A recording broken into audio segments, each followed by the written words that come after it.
showtime.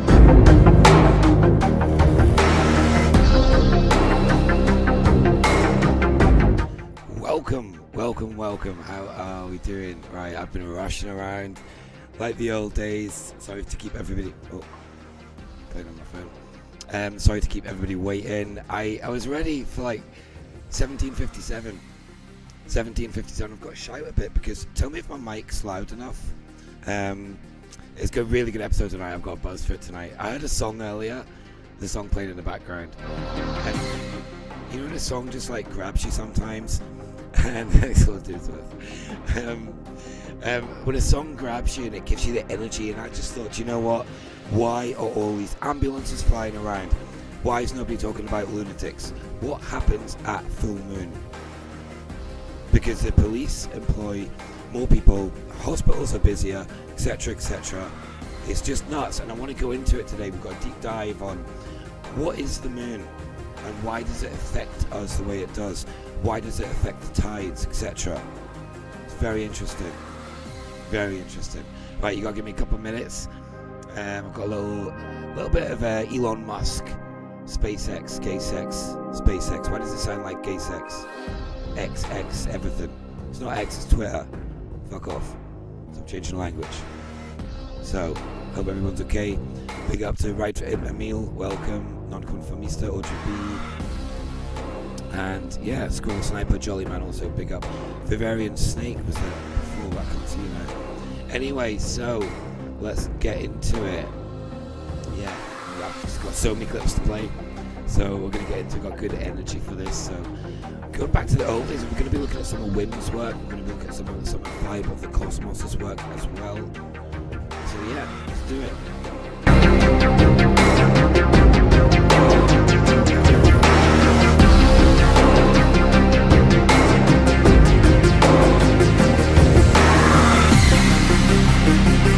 On BBC One, Prince Andrew becomes part of Jimmy Savile's dream team. Behind it, there's some of those great views from Starlink, giving us views of starships onboard videos.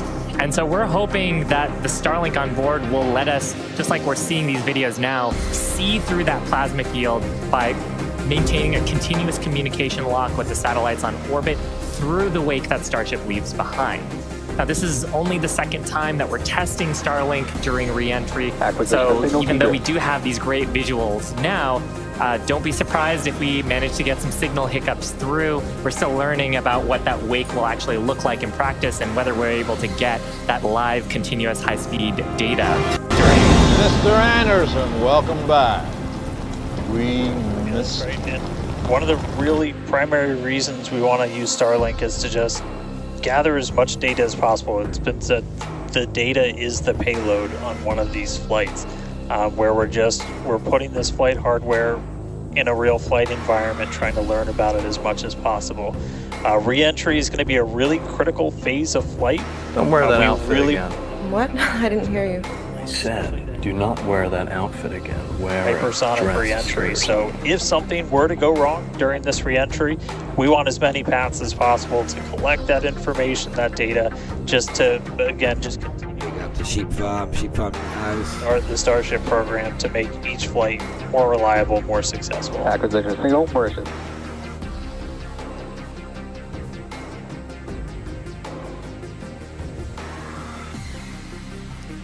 Now, if Starship manages to make it all the way through re-entry, we'll collect valuable data on Starship flying through the Earth's atmosphere at Flying through the Earth's atmosphere. Are satellites even real? Have you seen them on balloons? They launched them from Antarctica on balloons back in the 60s and 70s. So we're going to get into the moon tonight. What is the moon? Lunatic, politic, parasites. Why do all the parasites come out to play? Because yesterday at the marina there were so many ambulances. I heard yesterday probably about 10 or 12. I live on an island and you hear one or two. So something was going on yesterday, and I've talked to other people as well. Big up to Matt, Patrick. Yeah, they said also they saw people collapsing and stuff. So I'm I want to talk about parasites, the moon, the effects that the moon has on us, and what actually is the moon. So yeah, a couple more minutes and I'll get started.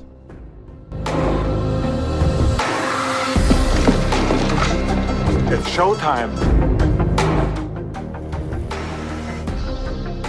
Sonic speeds, meaning more than 5, or at this point will be more than 5 times the speed of sound. Now we're watching these live views, HD views by the looks of it, thanks to Starlink. You can see that the flaps there on the ship might be actuating.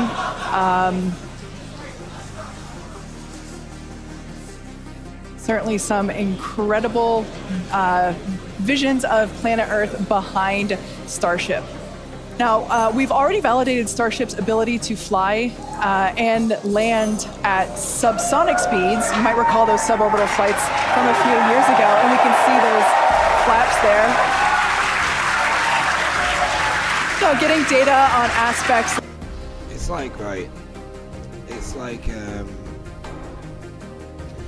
that shot there. Like you see the Earth, okay? We all see the Earth there. But it's very hard to tell. To me, is it even the Earth? Is it CGI? I think it's CGI because, like, you can't say the zoom is out, but you see an ocean. I don't know. It doesn't perspectively. It doesn't look correct to me. Perspectively, a lot of this shit doesn't. And it's like a lot of Whim's work looked at when these Virgin Galactic. Actually, let's segue into that. A lot of these Virgin Galactic ships on takeoff, they slip up sometimes and they show you a different part of the Earth that we're not supposed to see, and that's very interesting.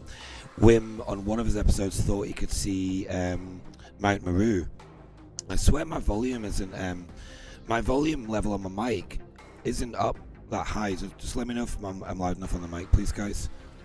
I think this mic's on the way out or something. Anyway, maybe I'm not speaking. So, yeah, that's better actually. Right, it's too high up though. So yeah, but it's very interesting. I want to look at this tonight, some of the footage, and here is it's a little screen recording I made of Virgin Galactic, the Virgin Galactic scam, and I screen recorded it because I live stream from a pirate ship. If anybody doesn't know, we are on a boat, and yeah, where is the space debris sail away? I do live stream from a pirate ship, and the internet is not my friend normally. That's why I was late tonight, because I restarted my computer, wouldn't come back on the first time I did it. So I had to hard reset it, then I'm late. Anyway, technology, right? Virgin Galactic scam, let's get into it. And I'm just going to have a little look through our friend Richard Branson's. Richard Branson, real Richard. Old Dickie Branson, because I haven't got the bandwidth to do this while I'm doing the show, so I just want to have a little look at Virgin Galactic.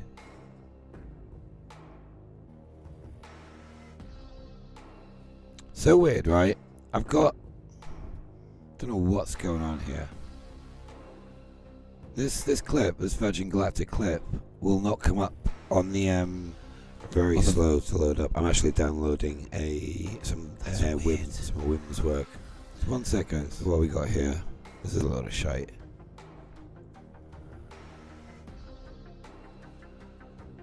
Turning the impossible into the inevitable. Why not? Why not when you got billions and you steal from all of us? Super strange. We continue. Crew. Apparently. Looked a bit haggard.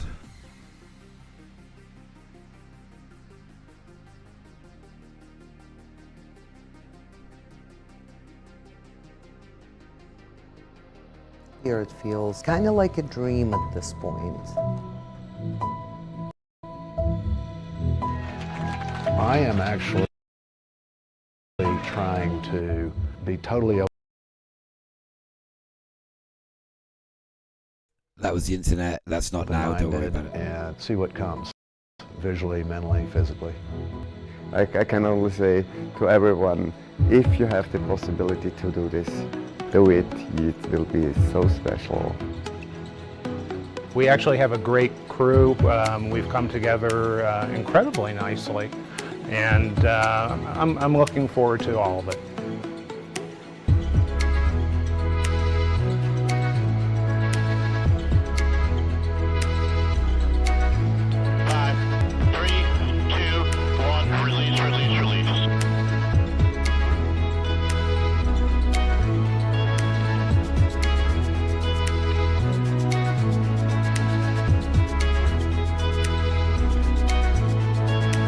I can say spaceport. So unbelievable. This is absolutely insane. Oh my God. See, I think what they do, right, is that shuttle that they're in actually a virtual reality machine that's on the ground, and it's wait a second, and it's on the ground, and it's just everything's not right tonight. The webcam's dropped a little bit. Wait 1 second. I need to remove webcam. Yeah. Anyway, but it's interesting. Whim did say also these shuttles that my technology's annoying me tonight. This microphone is not coming up. That's better, right? Whim was saying that the people in these shuttles are in in the virtual reality machine, and they say they're up there, and it's nuts. It's full on crazy. But the way they're also showing you maybe they did take them up, those astronauts, and they come back and sell it to everybody, and it's just, I don't know. I don't trust anything NASA says. You can see the logo on the screen, and it's a snake's tongue. Where is it? You see the serpent's tongue on the NASA symbol, 2 red lines. Serpent's tongue. Scam. I had no idea. No matter how many pictures, photos, movies, there's no comparison to the actual colors that you're seeing of the atmosphere and the Earth, and it's so clear.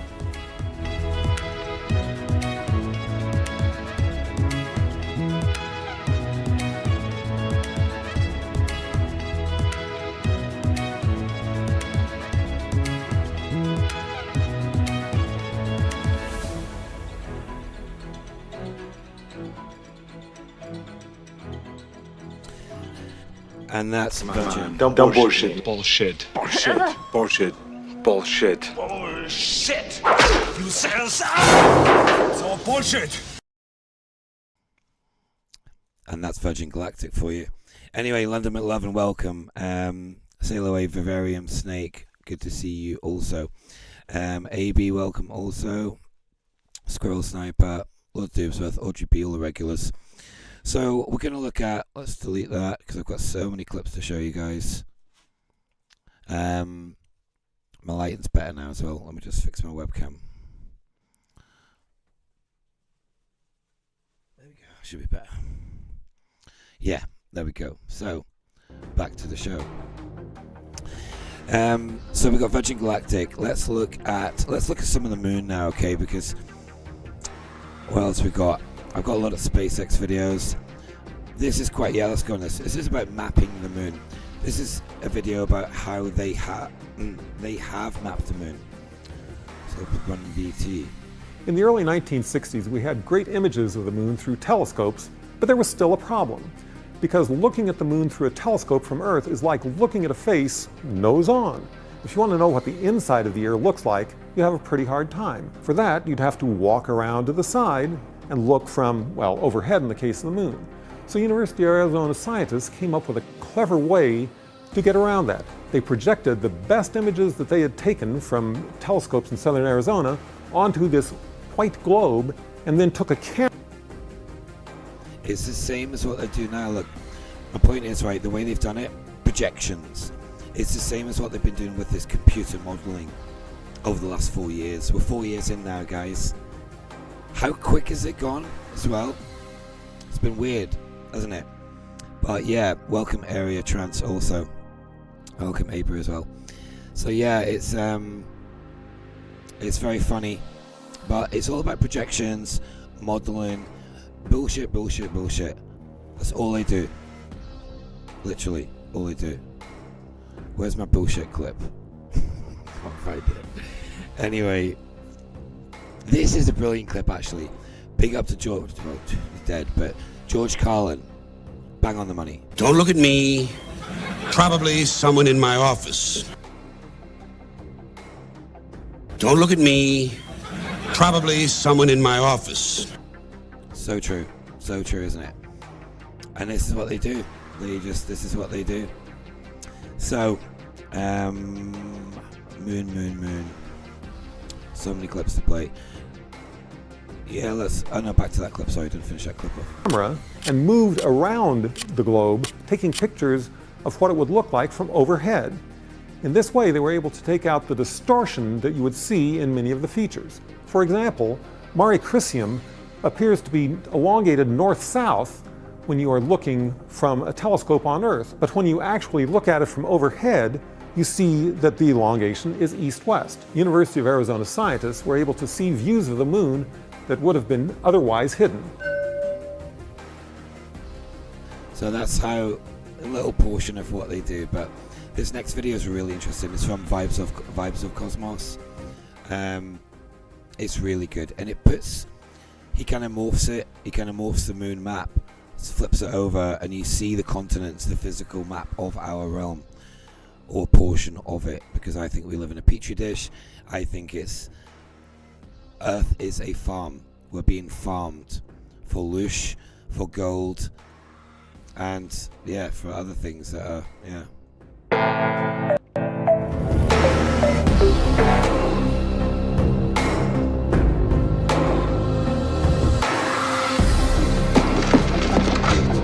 It's showtime.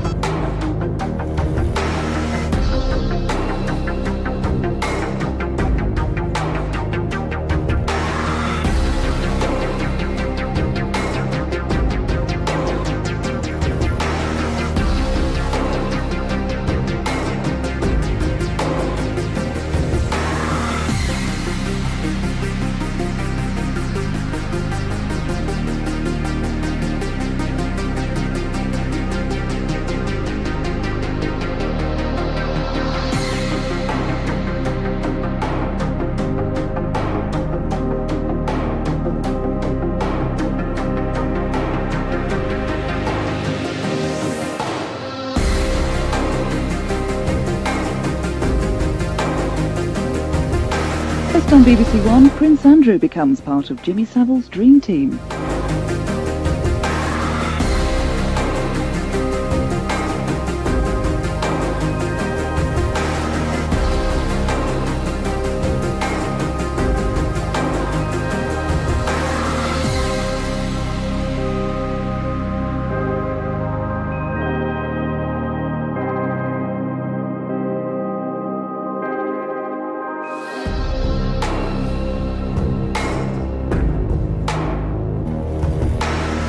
I love the smell of napalm in the morning.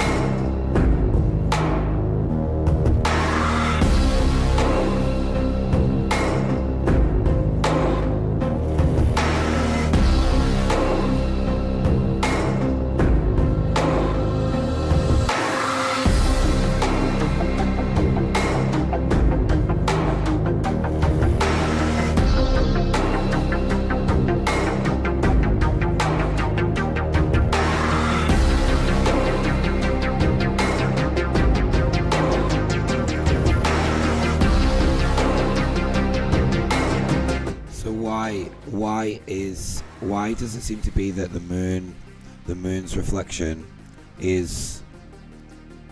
Ow, electric shock off my mic. Oh my god, I've had that before. Why is the moon's reflection mirroring the map of our world? Answer me that one. Come on, don't bullshit me. Bullshit. Bullshit. Bullshit. Bullshit. Shit! It's all bullshit!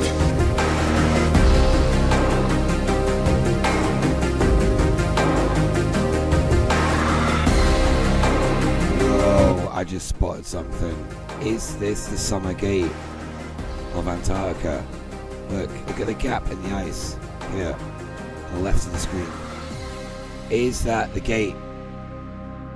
Is that the gate out of here? It must be. Who wants to go sailing? honestly, the thought's been going through my head in the last couple of months. The thought has been going through my head just to go to plan to go to Antarctica with the boat. Yeah, is it Mike? Do you know what? Maybe is it better now, Emil? I'm not sure about the mic. It's is it loud enough, Emil? Tell me if it's loud enough. That's great. It's not loud enough on my don't know what it is. Don't know if it's on the way out. Yeah, we do need to get a bigger boat. You're gonna need a bigger boat.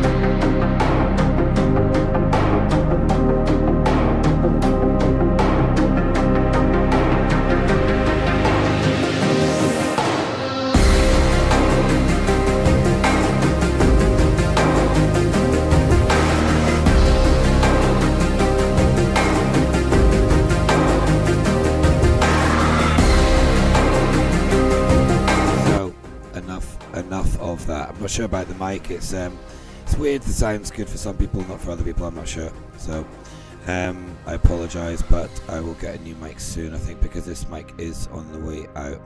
So just want to play the start of that video again, because the start's the best part.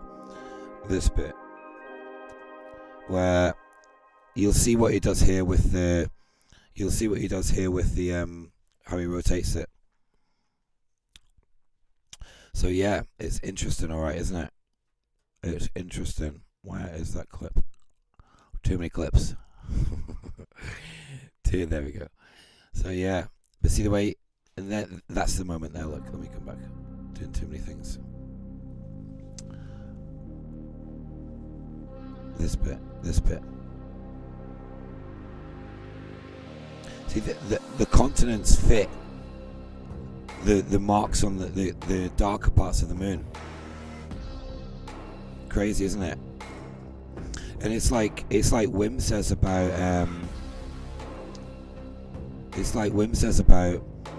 like it could be reflection.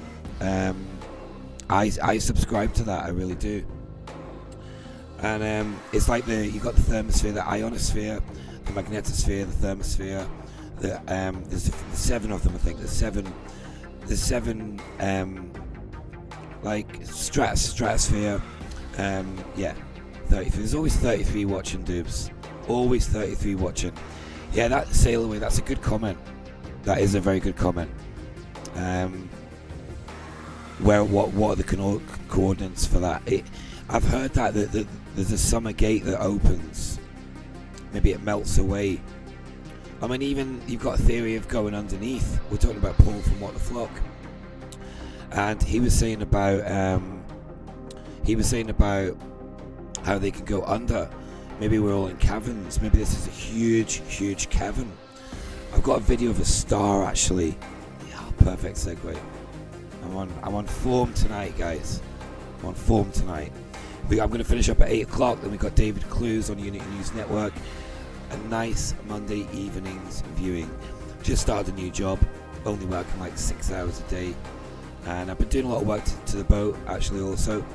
I'll drop a picture of what I've been doing. So I've taken the paint off the boat, right? And I can see the wood now because it's a wooden boat, 13 tons.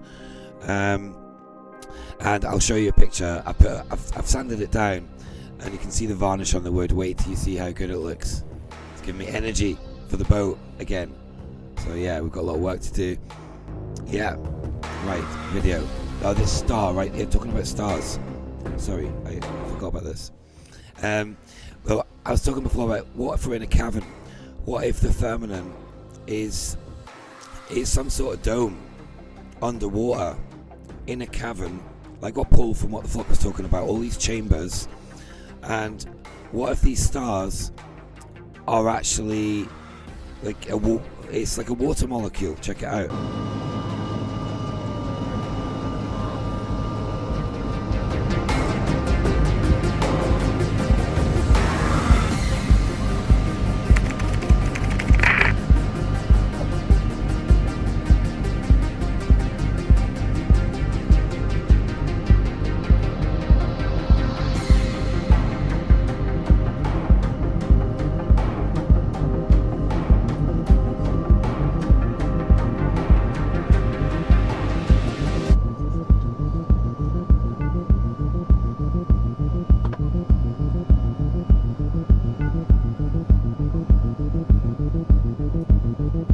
This is really interesting. He's filming from a plane.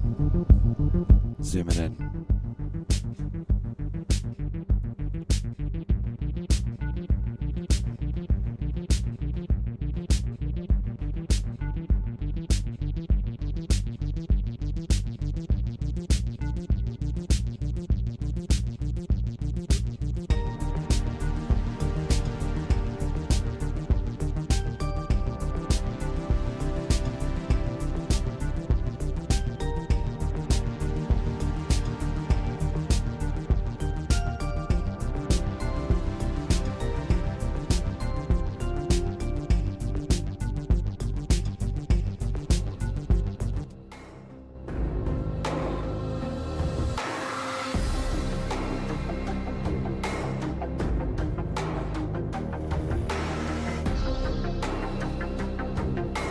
Gonna skip forward a bit because he's taking too long.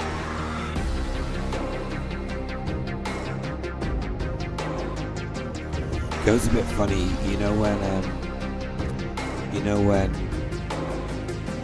you see the other star. There's a video on Twitter. I've got it somewhere actually, but it looks like a molecule, not a molecule of water, like a snowflake.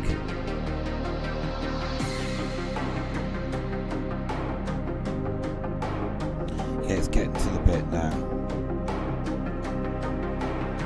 Yeah, that's it. I swear I saw it differently earlier, but has anybody else seen the star where he zooms in on it and it looks like a water molecule or something? It's really strange. Yeah. So, what are the stars? Why do we always see the same pattern every night? The Earth spinning at 666 miles an hour, 666,000 miles an hour, they say. And that was created by the Jesuits, 16th century. The Vatican. This is a good video as well. I'll let you watch this.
It's crazy, you understand?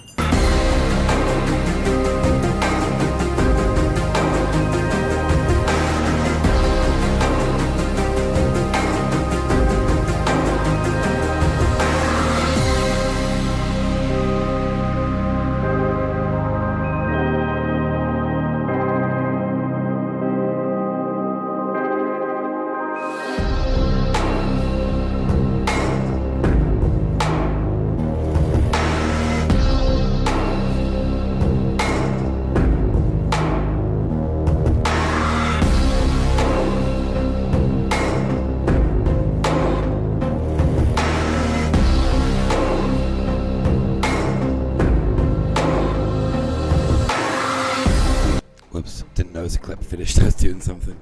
Anyway, so it's windy. That video is really good as well. It's windy down here, and it's like the weather. It's like, let's talk about parasites as well. We'll go back to the Crater Earth stuff in a bit. But parasites, lunatics. What is this energy that the moon has? Because I've noticed it on the boat. I mentioned on David Clue's show a while ago.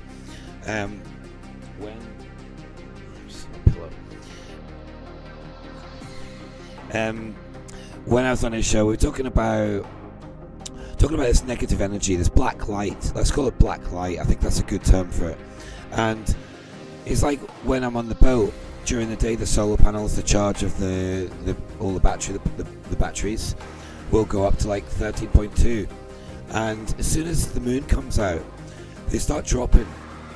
And I'm not like, I've noticed it, and it's like it's a negative energy, black light. Is the moon the black sun? Or is the black sun inside the Earth? Two little theories, but it's interesting. And yeah, it's I'll let Arnie say. Come on, don't bullshit me. Bullshit. Bullshit. Bullshit. Bullshit. Bullshit. You said so. So bullshit. Let's have another look at. I've got energy tonight, honestly. Some full moons. Good subject, right? Because sometimes on a full moon, is eclipse? Oh, we can't see it today. Maybe so, yeah. But sometimes on a full moon, I'll get a weird energy, like an unsettling energy. I won't feel right in my own skin, sort of thing. Abra is similar in the chat, and I think quite a lot of people are very sensitive to this moon energy. But like this full moon, I feel great. Nothing, and I've noticed I don't know what it is. Certain full moons affect me, certain ones don't. So certain ones give me energy, and yeah, it's interesting. Right, next clip. Map of the Earth again on the moon.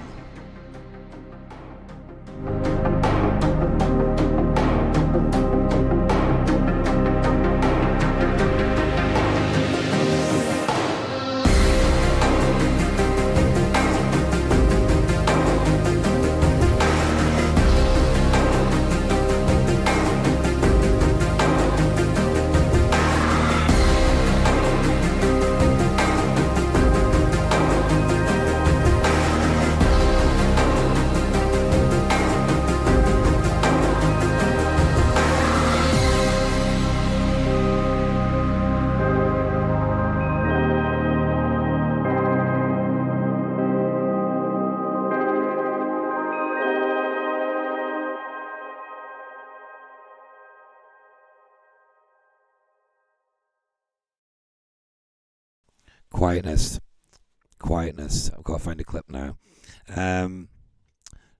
Anyway, right. Actually, do you know what? That's not actually the video I thought it was, so I'm going to be honest with you and play something else. Well, let's go into some Godvag now.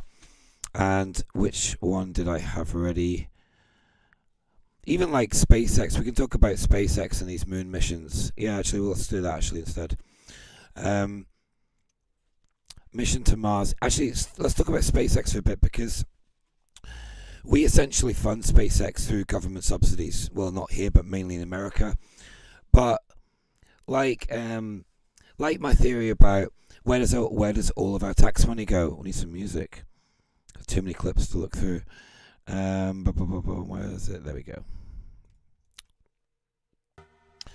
But it's like, where does all our tax money go?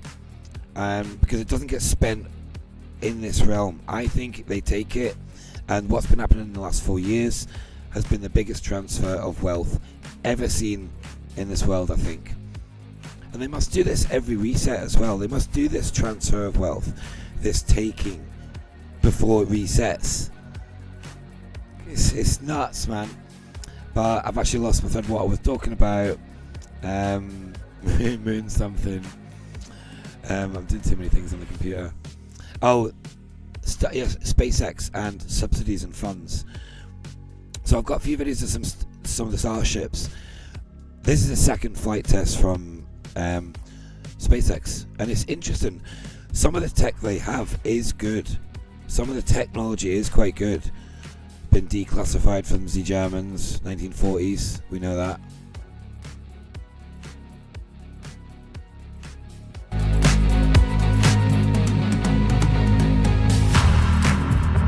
He turns to me and he says, "Why so serious?"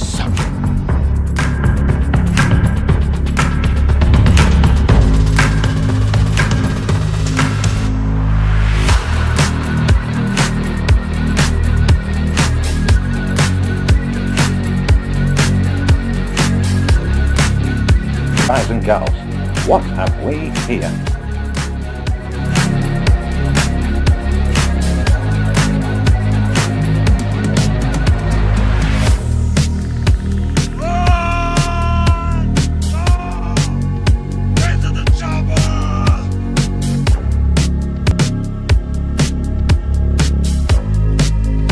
Why do the rockets go sideways? Are they going to other craters? Are they going to other worlds that they do not tell us about?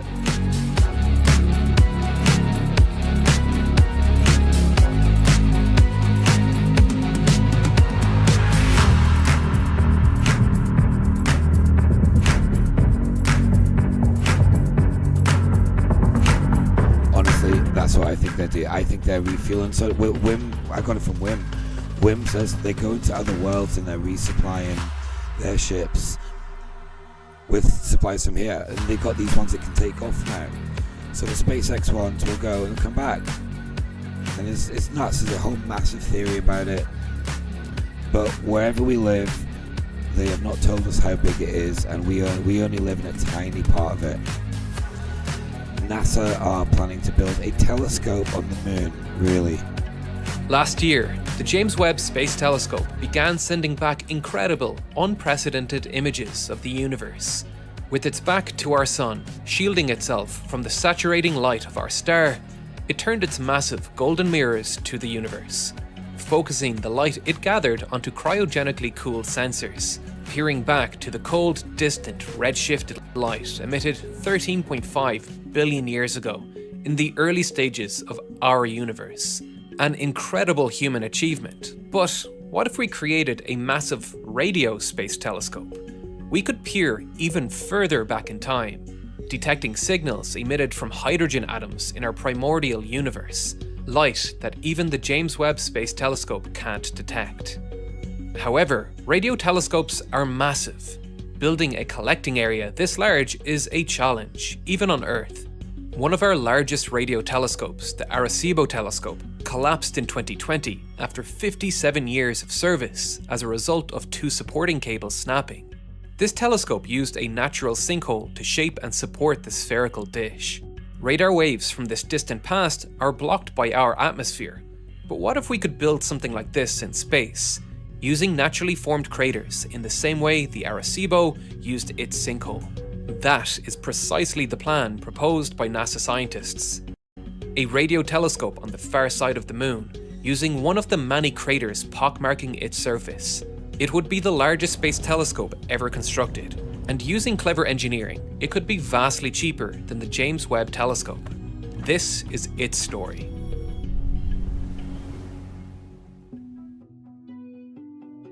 The basic concept of a massive radio telescope is not new. The Arecibo Observatory in Puerto Rico was a huge 300-meter diameter dish. But this moon telescope would be even bigger. With a 1.3 kilometer wide crater, the engineers of this project will be able to suspend a dish with a diameter 50 meters greater than the Arecibo Observatory. This proposal is part of a program at NASA where researchers are encouraged to think about futuristic technologies that could be plausible within the next 10 to 20 years. So, how plausible is this? Building structures on the moon is not easy. The core idea behind this telescope is to use a crater on the moon as a bowl, removing the need for heavy support structures, and constructing the dish from wire meshes that naturally sag under the moon's gravity to form a reflective dish.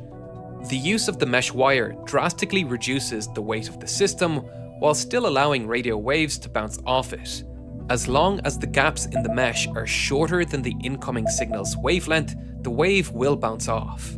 Just like the holes in the screen mesh of your microwave allow visible light to pass through, but reflect the longer wavelengths of the microwaves themselves. In order for this to work, we need to find the perfect crater, and scientists have been scouring over data obtained from the Lunar Reconnaissance Orbiter since 2009. First, it needs to be on the far side of the moon. The moon is tidally locked to the Earth, and thus the far side is always facing away from Earth, and so it shields it from the radio noise we emit. The further away the crater is from the near side of the moon, the better. To fit the 350 meter wide dish, the crater needs to be 5 kilometers in circumference and 175 meters deep. It also needs to be as smooth as possible, lacking any large boulders or mounds. The rim must also be as level as possible to allow for easy anchoring of the hanging wires. Finally, we want to point away from the center of the Milky Way galaxy, our galaxy. To observe the radio waves emitted from the early universe, we want to point our telescope to the quieter parts of the universe. But we can't point a crater.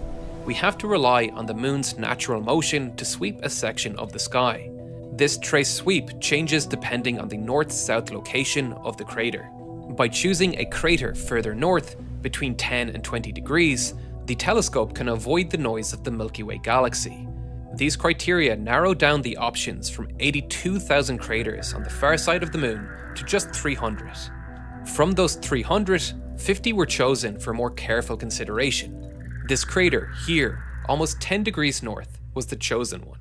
Construction on the moon is perhaps the largest challenge facing this project.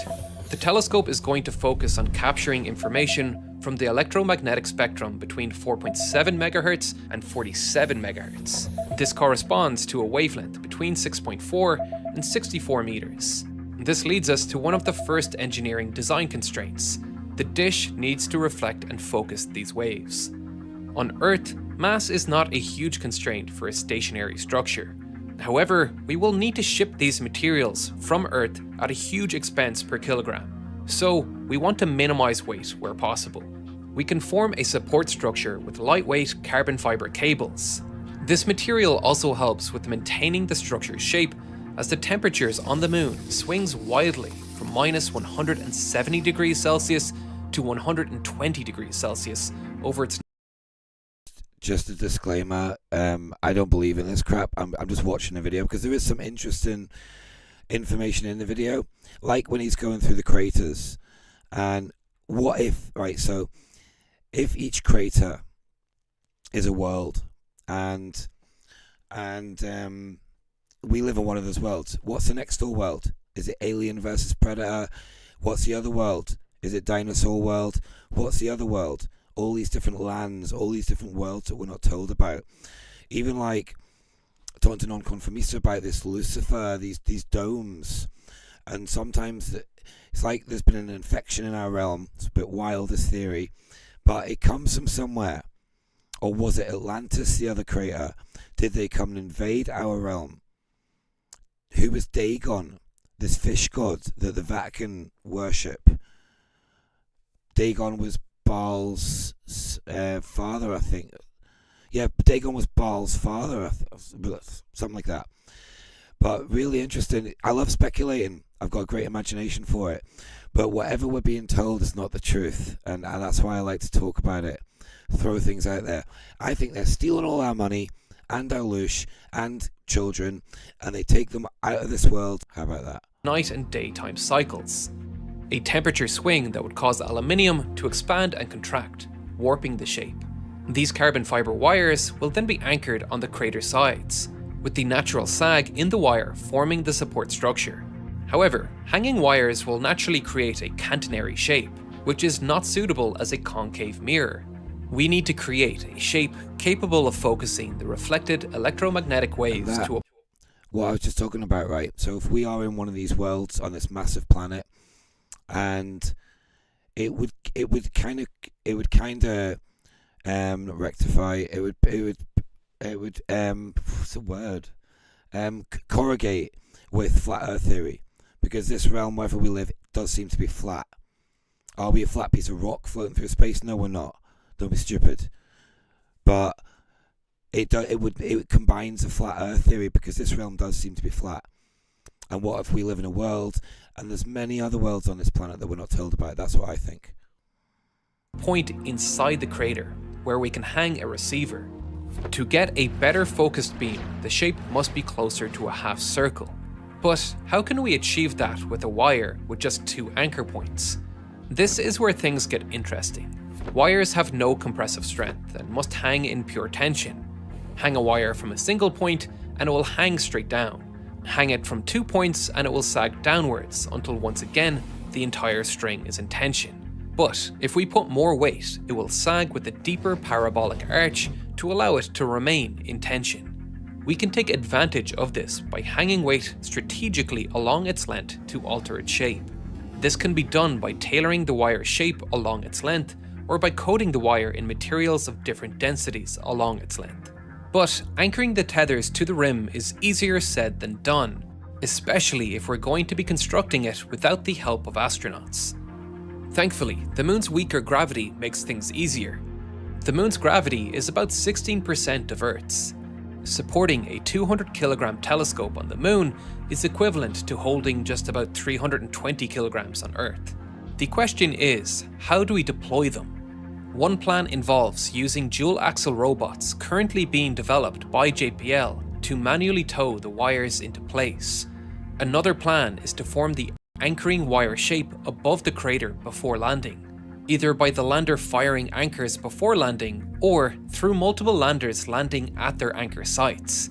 However, the cheapest option involves a single lunar lander that will land in the center of the crater and fire the anchors above the crater rim. These anchors are similar to boat anchors, and upon tensioning will dig into the lunar regolith. However, the lunar regolith is razor sharp, and great caution needs to be taken to minimize friction between the tethers and the ground.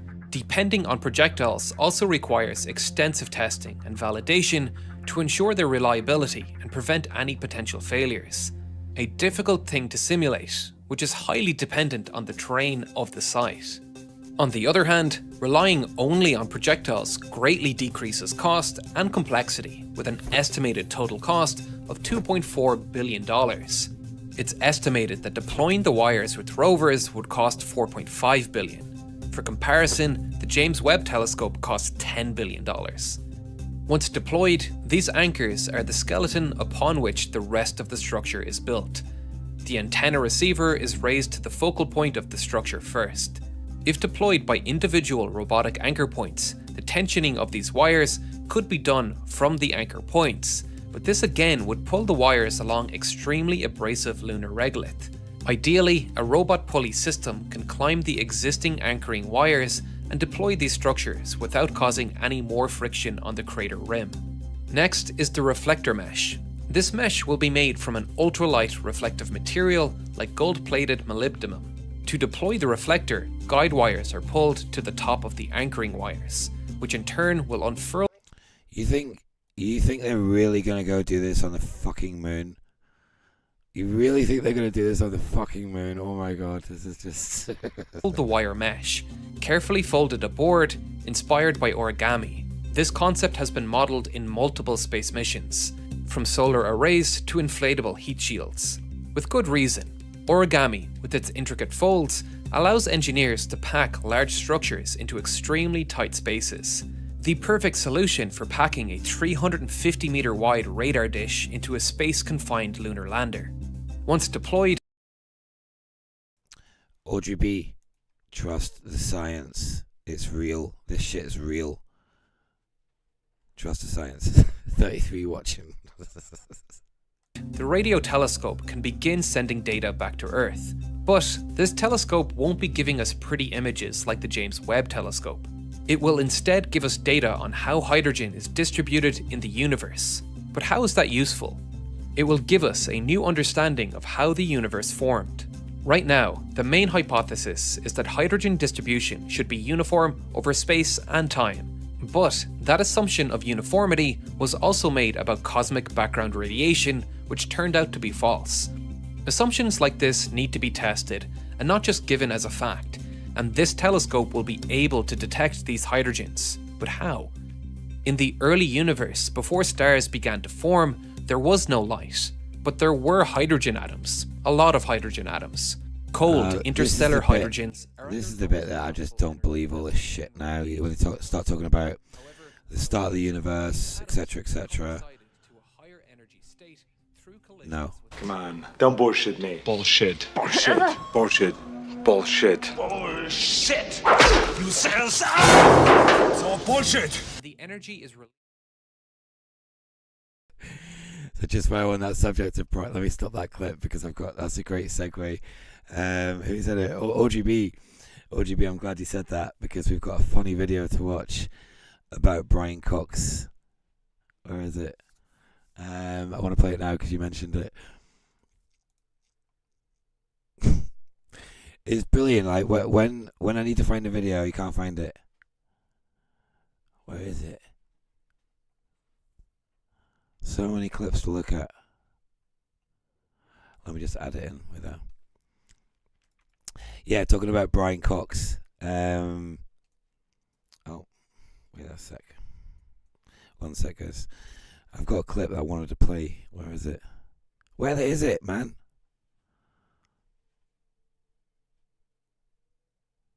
Where's the clip?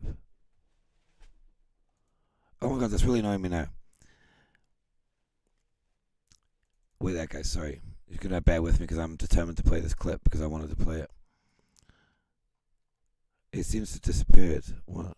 Oh, no, I know where it is, actually. Yeah, I know what it is. Sorry, guys. It's not often I'm quiet on my channel, is it? Where is it, though? Oh, my God. Run VT. I'll find it in a minute. Sorry about that. Frequency, we can quantify hydrogen formation across the universe. But the goal is more than just collecting signals from one point in time. The goal would be to track these formations over time. We can do this because of redshifting. As the universe expands, it stretches the frequencies to lower and lower frequencies. We can identify the age of the signal by how much the signal has shifted into longer wavelengths. This data is crucial for refining our models regarding the conditions that led to the formation of stars and providing insights into how the universe gradually cooled following the Big Bang. Of course, the telescope needs to send data back to Earth. This is where the telescope could potentially benefit from other lunar missions. When the Apollo astronauts ventured to the far side of the moon, they could not communicate with Earth. The situation has improved marginally since. China launched the first and only communication relay satellite for the far side of the moon in 2018, which is parked in the Earth-Moon L2 Lagrange point, which is communicating with their lunar lander, which became the first lunar lander to soft land on the far side of the moon in 2019. NASA and the ESA will need their own communication relays for this mission to operate. Both NASA and the ESA have allocated substantial resources for lunar exploration. In particular, NASA's Artemis program, aiming to send humans to the moon's south pole, is set to be in full swing in the coming decade. With the increasing number of lunar missions, communication between the moon and... Got it, found it. In this film, we'll discover how magnificent drugs really are. Despite appearances, I'm just a pick from Manchester, which is one of the driest places on the planet. These are the scablands where geysers kick off at a moment's notice, making it the most violent place in the solar system. So it's either death or whiskey, but I'm lucky enough to escape. I've come to one of Earth's natural wonders. To do something that I have always wanted to do. I'm about to get incredibly high. You only really need three things. First of all, you need copious amounts of crack. Secondly, you need the most amazing white lines. Bang, bang, bang. Literally hoover it up. And thirdly, you need some kind of solvent. I think is absolutely wonderful. Soon after the first line of speed, you sniff a lot because your nose becomes I don't understand you! It's crazy, you understand? feel like you've had a few drinks. But then, imagine this. I got absolutely Smashed on acid. It is quite incredibly beautiful. And that's why I love physics. But as you head towards the light, you enter a realm of giants. It's beginning to come. The end of the world. I lost it very quickly. I suppose that's pretty much what most people would expect. Eventually, though, I had the most devastating come down. Now I'm significantly denser And 50 times wetter than ever. And that is one of the wonders of the solar system.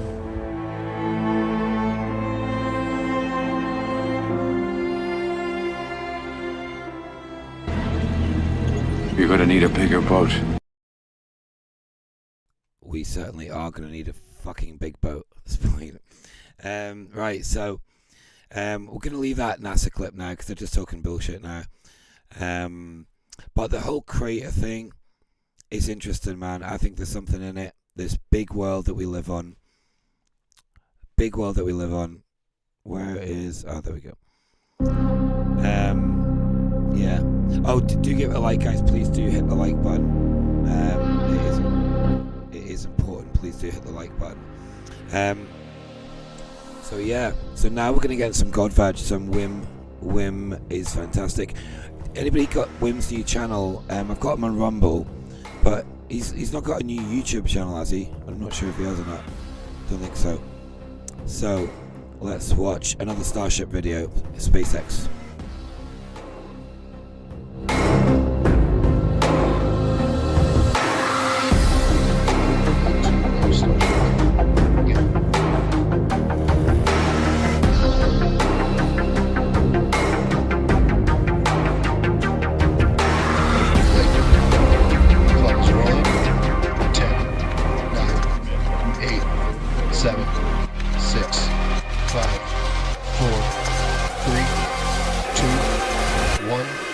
We have liftoff.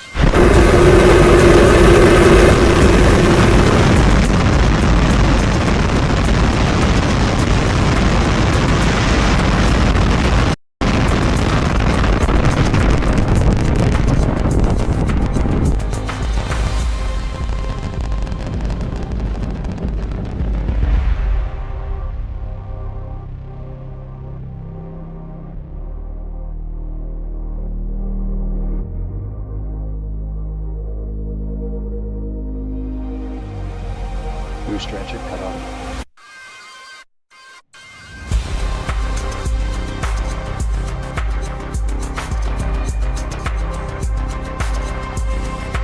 Stage separation.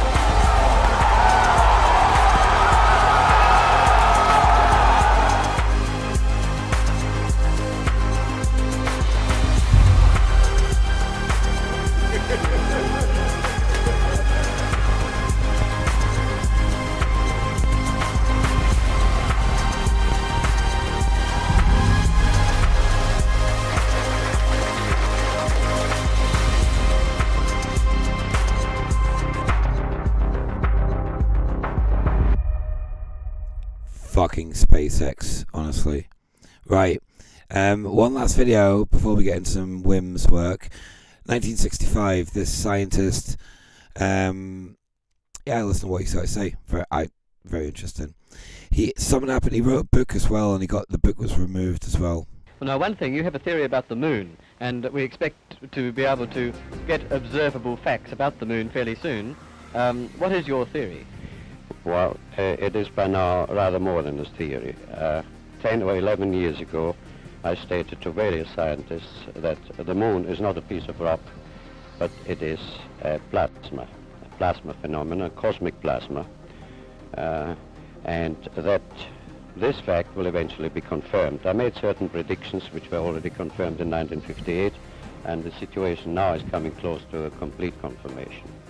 What will be the result if you're proved to be correct in your theories? The result will be profound and decisive, because it will give proof that a complete reinvestigation of the laws of nature is necessary. Because if the moon is a plasma, no man will ever land on it. The soft landing attempts will all fail.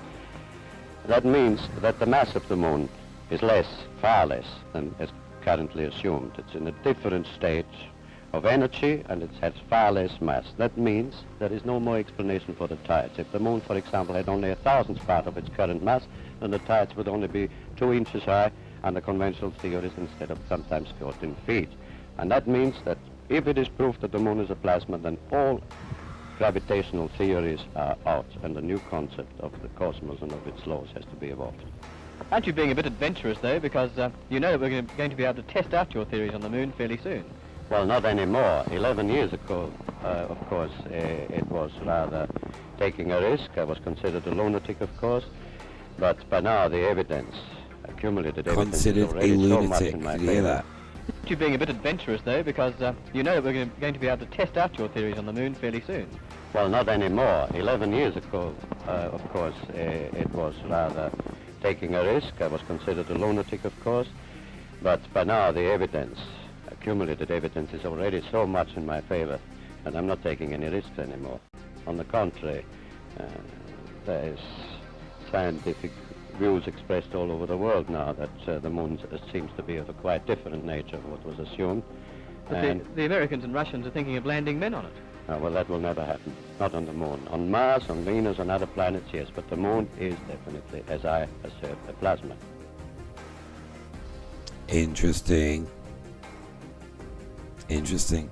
So yeah, I subscribe to him, but interesting. Mirror World. I didn't know he had a new channel there, so that's interesting. I'll check that out actually. I'll send you a voice note in a bit, Martin. Right, so time for Whim, and this episode explains the Galactic scam. Very good. I'm sure this is the one with some footage that I was talking about, with footage from the Virgin Galactic, and he sees Mount Meru. I think this is the episode, so sit back, relax, and I'm going to make some food because it's dinner time. Do give it a like it more, want lots of likes on this episode. Thank you very much, guys.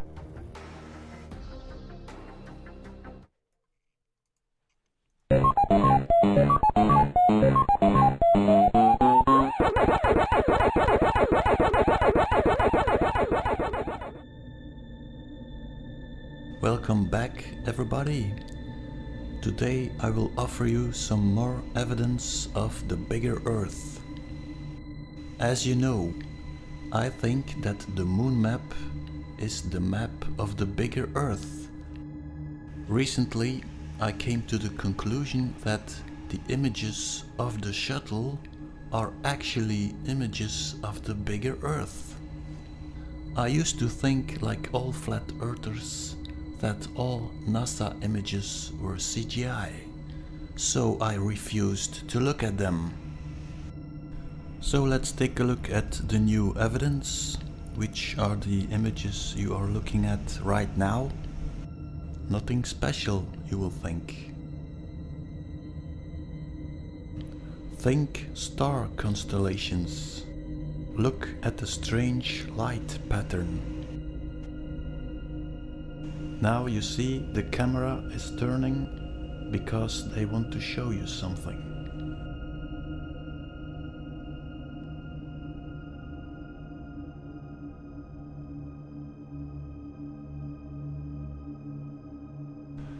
And off they go, flying around the Earth, which is hard to believe for me that it's not a ball. But for the moment that's not important, so let's turn this back and see what we can find about this star system. Because I think this star constellation is the Pleiades. Here you see various pictures of it, but none of them is exactly the same. And that is probably because it is filmed from a different angle. Let's take that as our first puzzle piece and see if there is any confirmation in the following pieces. Well, if this is Pleiades, we might take a look at the other constellations in the neighborhood of the Pleiades. So, Next to the Pleiades we have Taurus. Taurus with the V shape, but only one star is visible, and that would be Aldebaran. Next to Taurus we have Orion. Well, I tried to find the exact location of the stars, but maybe this picture will make it a bit clearer. A man holding a club. For the people who remember a video from the older days, where I tried to find the star pattern of Orion on the moon map, I was able to find Orion and the Pleiades. Let's relocate this cluster of craters.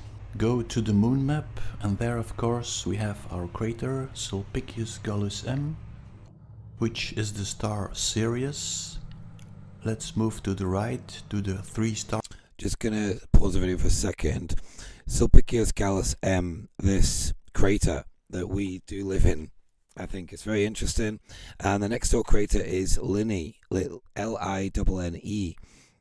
and he thinks that that's Atlantis. And the Mare Serenitatis is a huge sea, right, in between these our two craters, and it links to a lot of the biblical stories about Noah and about men also marching for 40 years, marching through the desert after the Noah. It's really interesting, very interesting. And what else did I want to say? There's something else. Yeah, we'll finish up about 7:45 tonight.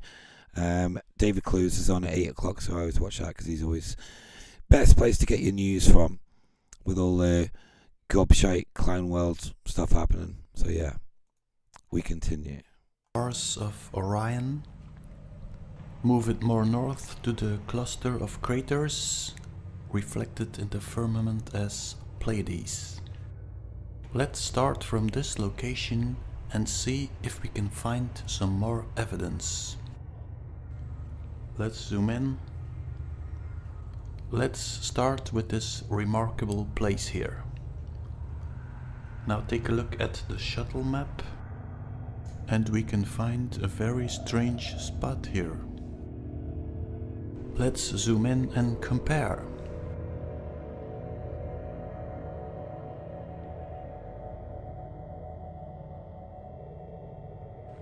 It's at a different angle, of course, but we're getting close.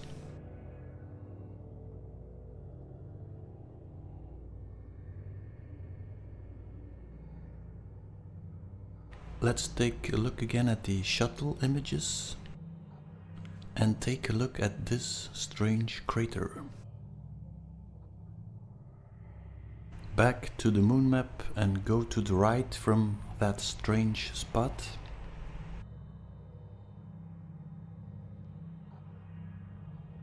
Compare the location again. Take a close-up of the two craters, the one on the moon map and the one from the shuttle images. For people who saw my video, Crater Earth and the Phantom Planets, know that this crater reflected in the dome is the Kuiper Belt, or the Kuiper Belt. And here we go again, people. The Flying Ball Circus. Using this music, I must be crazy. Well, I wonder who is crazy here. Zoom out again, so you have the spot, the strange spot, the Kuiper Belt, and here below you have the claw form. Back to the shuttle images and zoom into this claw form. Big up to Whim as well. I haven't spoken to him for a while, but he's amazing research with this sort of stuff.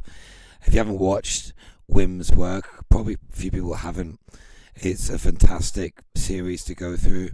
I think all of his episodes are on Rumble and maybe on here as well. But yeah, anyway, cracking. And compare it.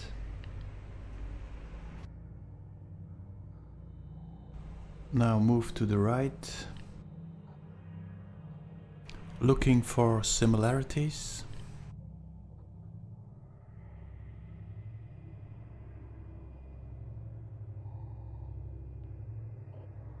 I don't know about you, but I see a lot of similarities, and especially the Kuiper belt.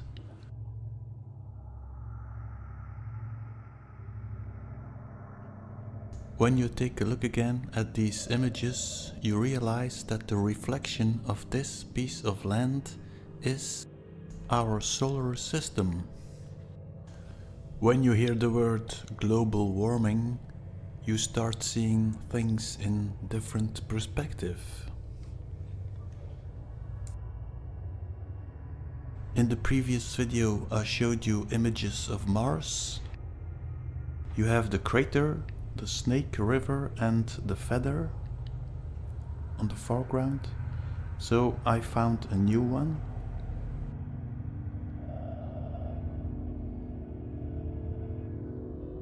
There it is, the snake. Compare it with previous images of Mars. Quite similar, with the feather on the foreground. You're gonna need a bigger boat. While I was making this video, one of my viewers posted a link. Well, you can't believe this. Look at the date. I will put a link for the article. Possibility of intelligent life on Mars. Well, I hope they don't refer to themselves. But it's very interesting. Look at the two pictures they are showing. These are exactly the same I have been showing in the previous video. You have the feather. And you have this little crater by the seaside. Very strange. Probably all coincidence.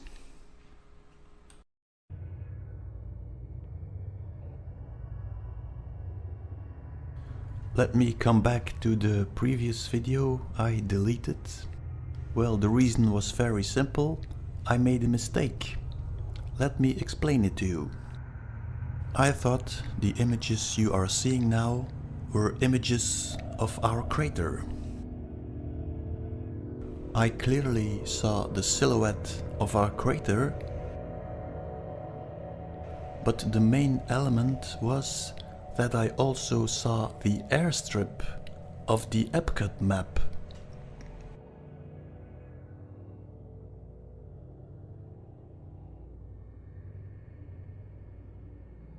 I even made a 3D map of what I thought was our crater.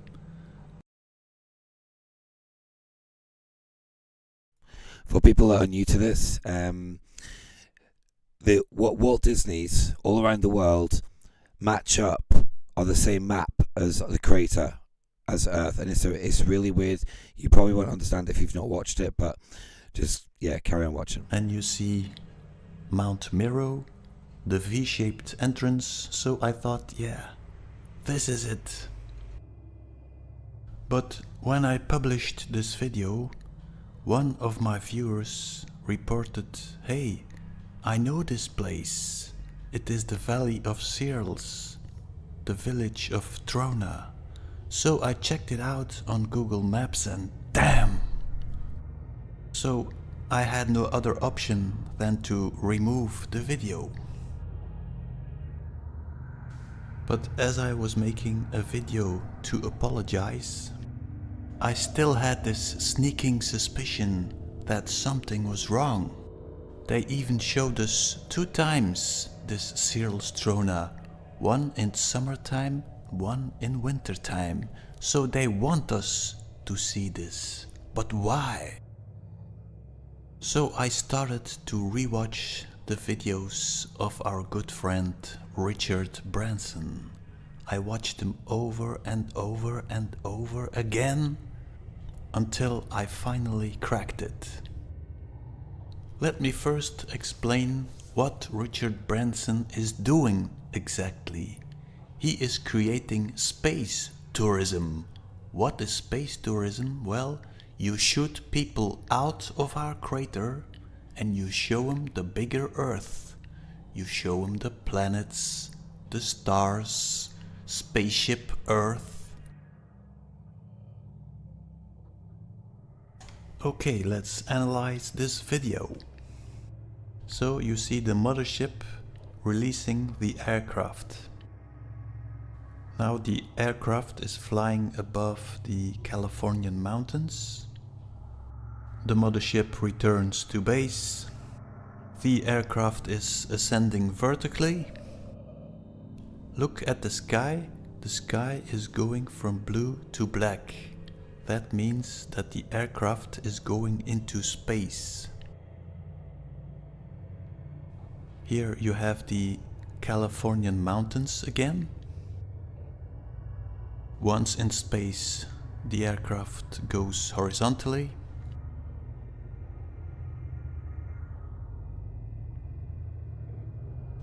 And from there you can see the bigger Earth. At least that was what I thought.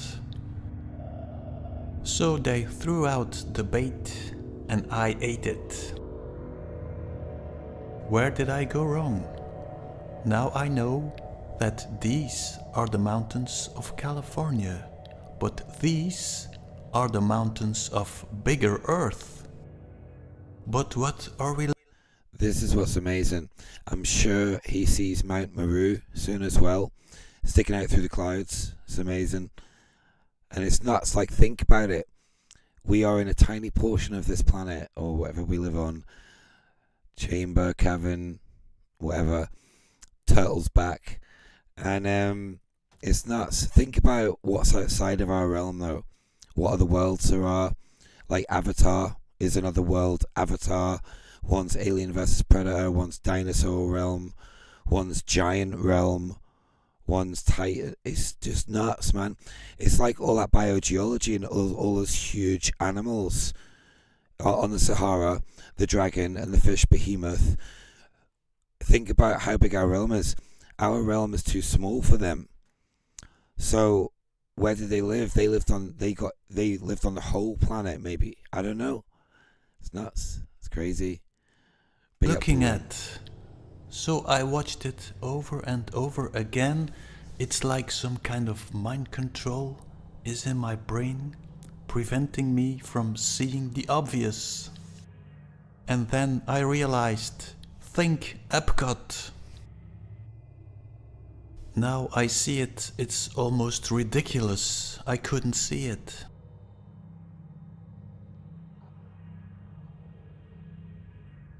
You have Epcot, the industrial park area, and the entrance complex. This he's shown us outside of our crater. I'm sure this is just outside of our world. So Virgin Galactic have messed up, or SpaceX, I'm not sure which one it was. They've messed up and they've shown on their camera some of the outside of our world. How nuts is that? Crazy. But what is this spot then? Take a look again at the Epcot map in Blender, and there next to Epcot you see a valley. This is the valley next to Epcot. And where would be our crater? Well, it would be around here. Why are they not showing the crater? Well, it would be too recognizable when they would show the continents. I thought I had an image of crater Earth, but it seems like I have an image of Epcot now. Let's zoom in and take a closer look. Are these roads or buildings? This is what I mean, man. Honestly, they are taking our tax money and they're building this outside of our world. That's what I've always thought. As soon as I watched Whim's work, that's what I've always thought. Schwab, Musk, Bezos, they're not here all the time. These high-speed underground trains probably go outside of our world to other worlds where they have better tech. They probably don't work like slaves, etc. Yeah, interesting.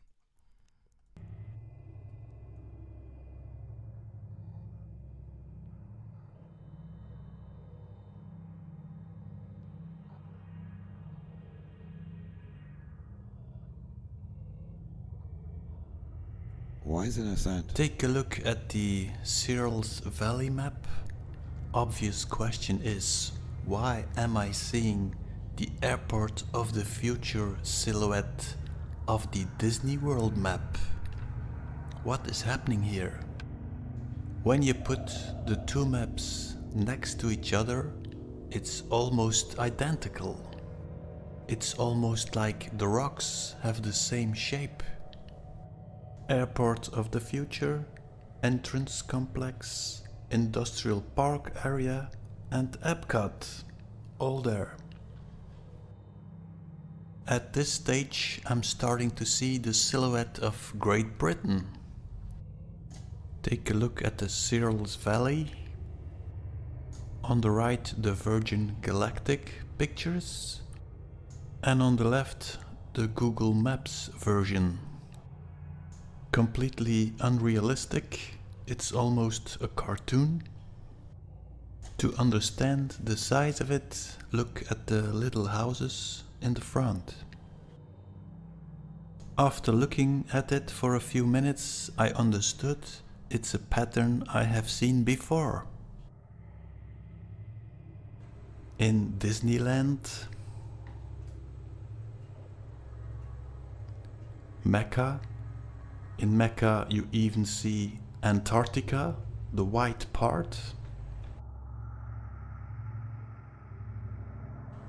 This, of course, is the silhouette of our crater. Let's compare all the top views and take the silhouette with the pyramid and the circle. Put it on Disneyland.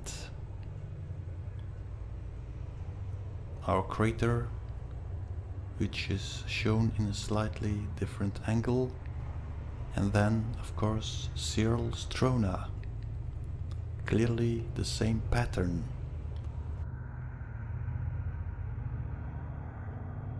Take a look at the center.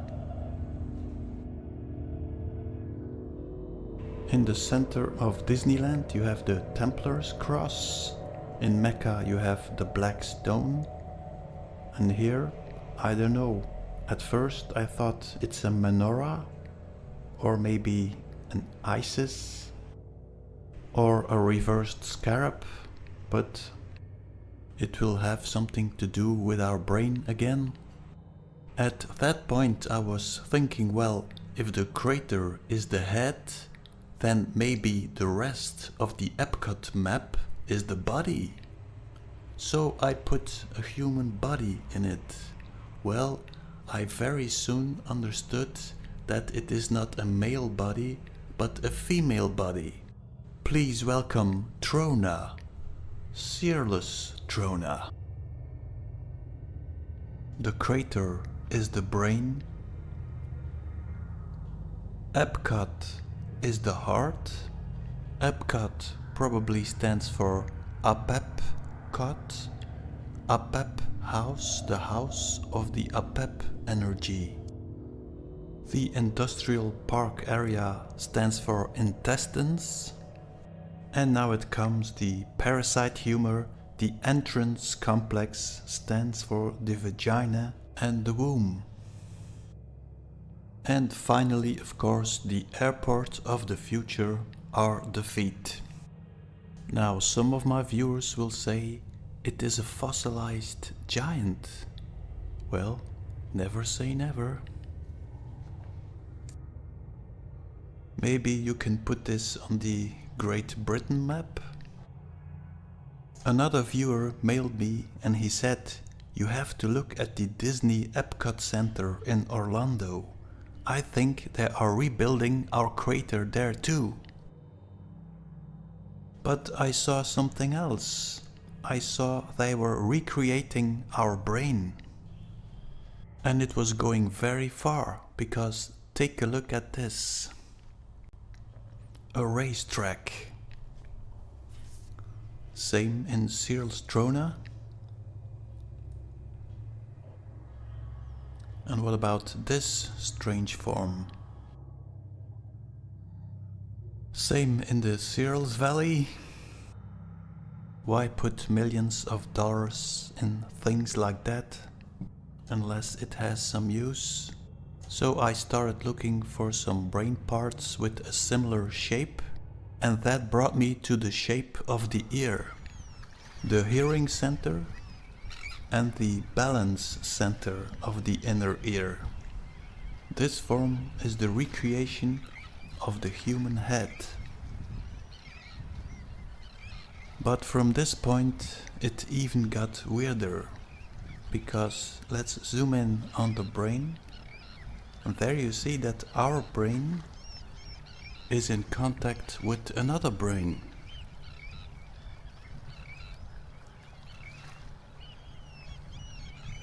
Look at this strange head here. Follow the arrow. What is that? Evening, Papa B. Zoom in a bit. What have we got here? A pyramid shape. Interesting. And what is it? It is the Dolphin Resort. Dolphin Resort? Okay, let's follow this path. Let's take the skull of a dolphin. What do we see?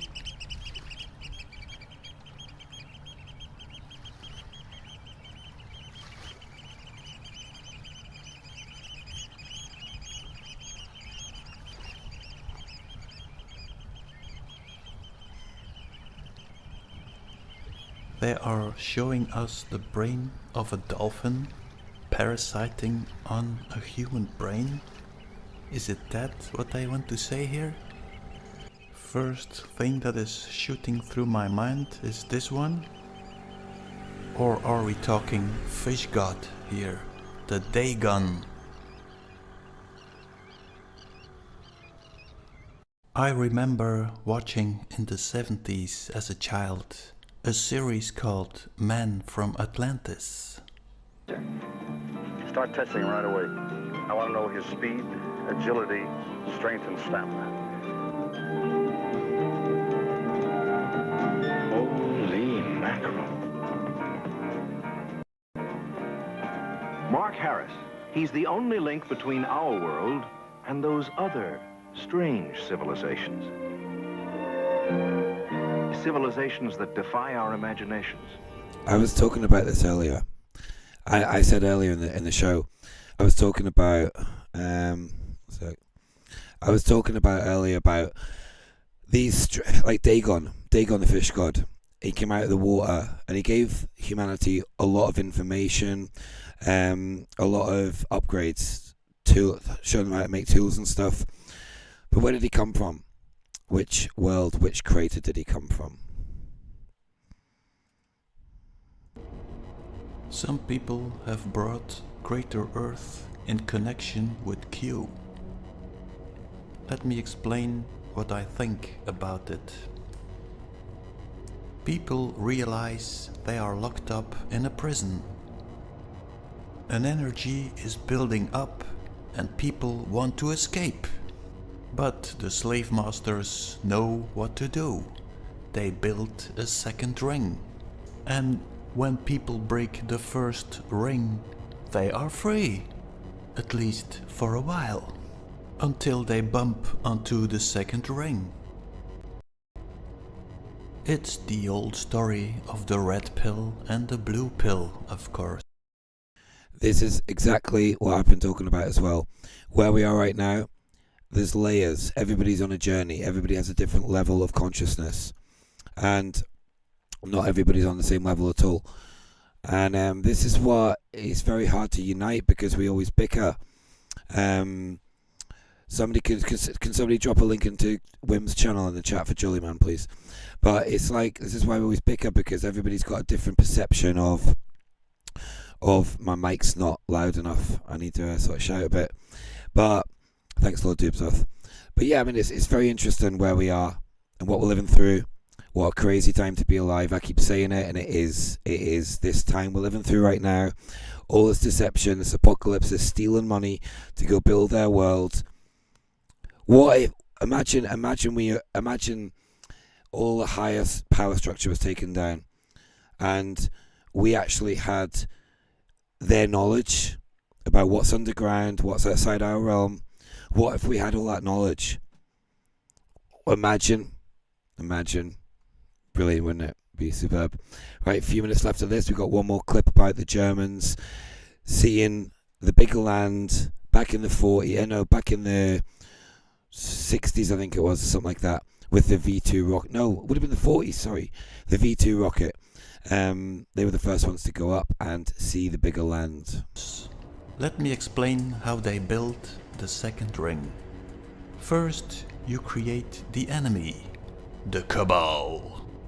Then you create the Alliance, ready to pop up. It can be any minute now. Then you create the Exile, always very handy. These guys are innocent. Now they just have to wait for the right moment to activate this system. Trust the plan. People are fed up with the Tsar of Russia. In comes an exile, Lenin, who introduces communism, written by another exile, Marx, and they bring in this Stalin guy, mass murderer, who executes all the revolutionaries. People in South Africa have enough of their racist government. In comes an exile. People are fed up with the Shah in Iran. There's a big revolution and enters an exile who installs a religious dictatorship. It's crazy, you understand? Start seeing a pattern here. The French Revolution, people are fed up with aristocracy. Heads are being chopped off, but before you know it, some doctrine has entered the game. In comes our little dictator, Napoleon. Egypt, Cuba, China. The list is endless. People realize that the whole space story was one big lie. Worldwide revolutions are breaking out. But an American general is stepping forward. He is from the Alliance. They have been fighting the Cabal for a long time now. But they were waiting for the right moment. They always wanted to tell us that the whole space story was a lie. But they couldn't come out because they were not strong enough. The plan is activated. Now massive arrests are taking place. Some of the members of the Cabal presumably commit suicide. A trial is organized. Some patsies are sacrificed. Doppelgangers are locked up. Revolutionaries are being given medals, soon to be replaced by guillotines. Because you have changed your democracy into a military dictatorship. A good military dictatorship of the Alliance. So the energy that was going to liberate you has even more enslaved you.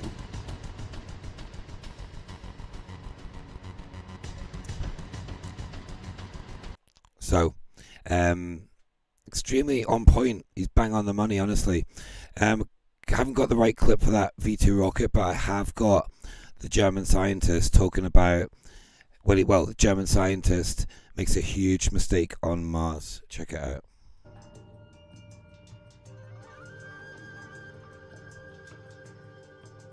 And Mars is essentially another world. Let's listen to a Nazi criminal on our huge Earth. For example, Mars has the highest volcano in the world, in the known in solar system. The highest volcano in the world, in the known in solar system. The highest volcano in the world, yeah. Well, as we know now, the Germans first discovered that we live on a bigger world. So, Werner von Braun knows we are living on a bigger ball.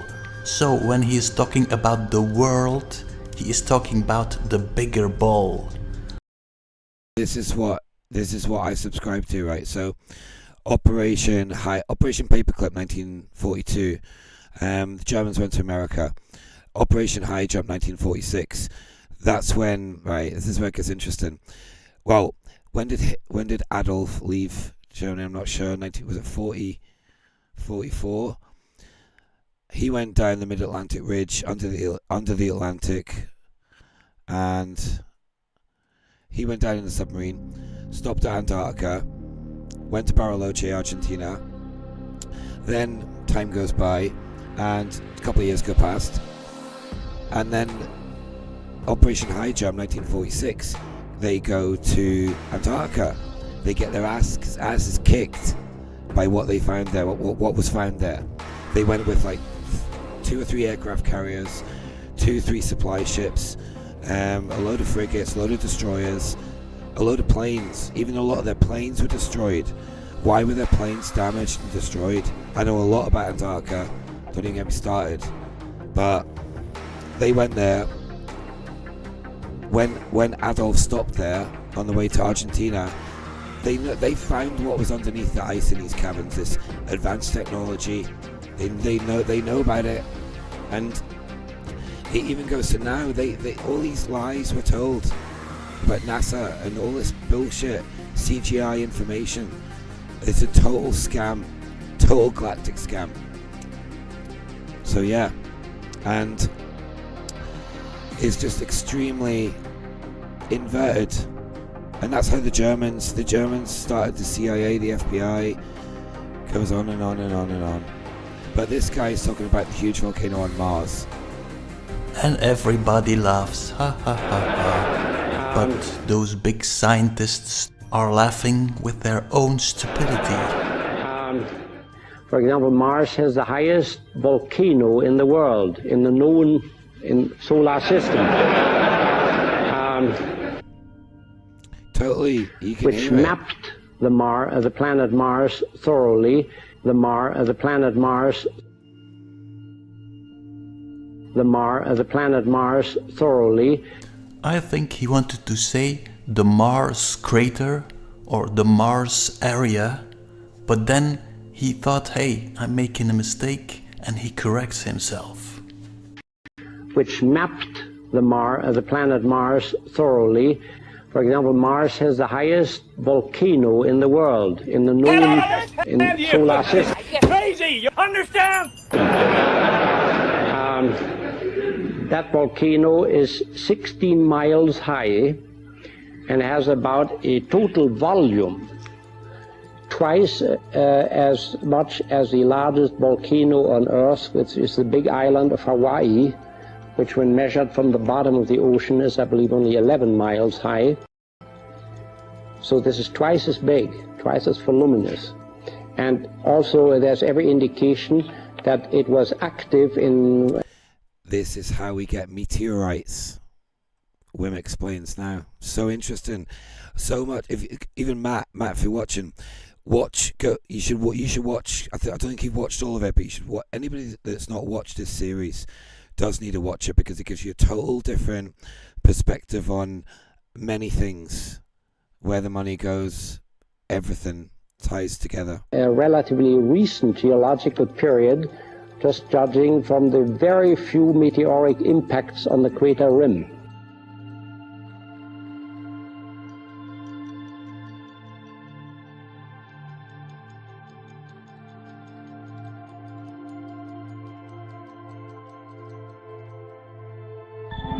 Curfew is now in effect. The Washington Post reports NASA has confirmed a so-called city killer asteroid narrowly missed hitting Earth. What's more alarming, scientists say they had no idea it was coming. That is alarming. There's a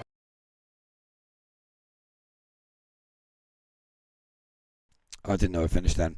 But how interesting is that? When that scientist talks about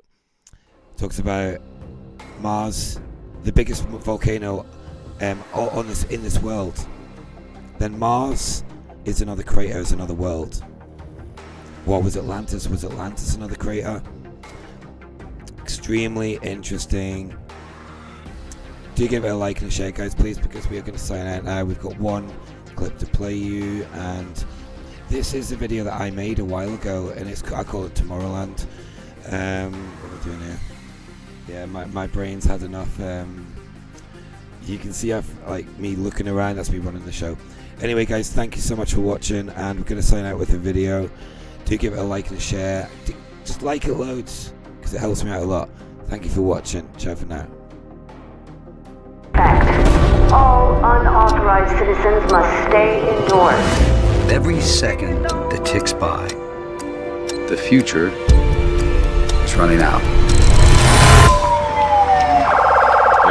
Tensions rise as we enter the 213th week of lockdown. A grim new reality emerges. COVID-23 has mutated.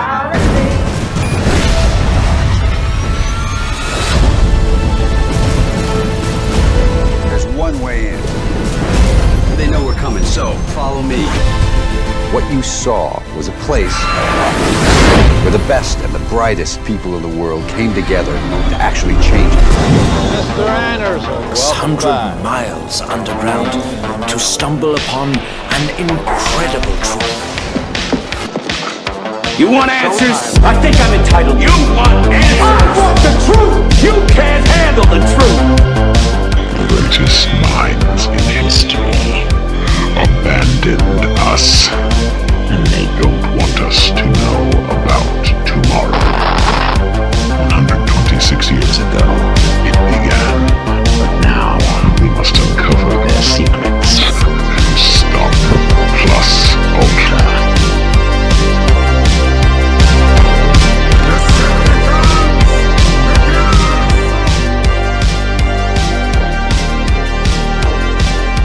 One way in. You're gonna need a bigger boat. They know we're coming, so follow me. Are you formally challenging me to undertake a journey around the world? That image you just saw was Tomorrowland as well. This is the V2 rocket going up. The sum of £20,000, and I'm willing to wager any or all of it upon the same contention.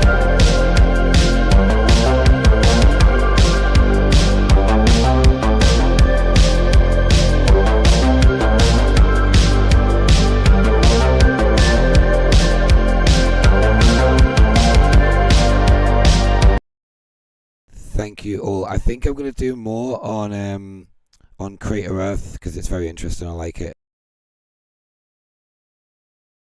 Now then, guys and gals. If you discovered a secret place where nothing was impossible, would you keep it to yourself?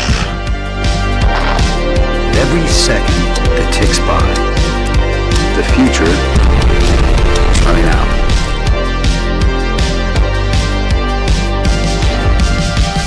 The Illuminati will see you now.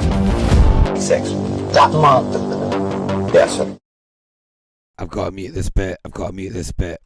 Can't play that anymore. I got strike for this bit. Don't call it a comeback. I've been here for years. I'm rocking my pants, putting suckers in fear. Making the tears straight down like a monsoon. Listen to the bass, boom, explosion. Overpowering, over the competition. I'm towering, wreck this shit.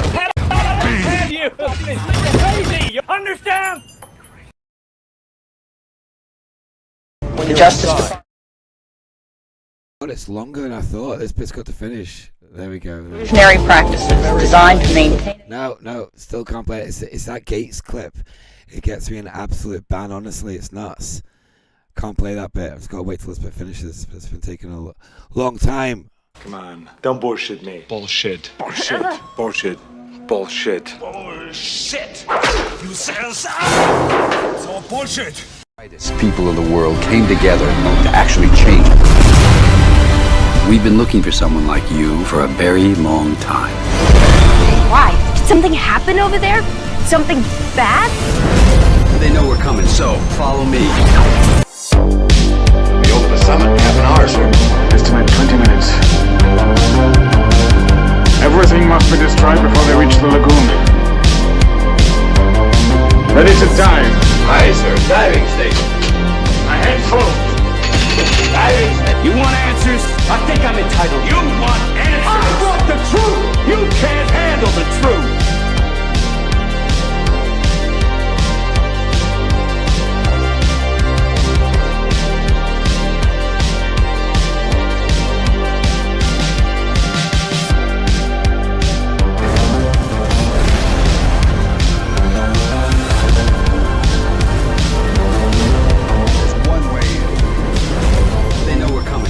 Follow me.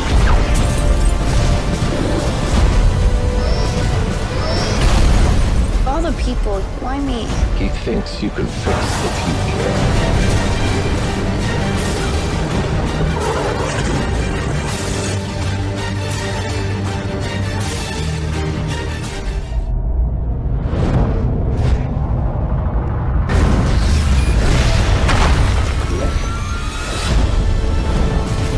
A new coronavirus. Put in charge of Ox and Crafts. I make time.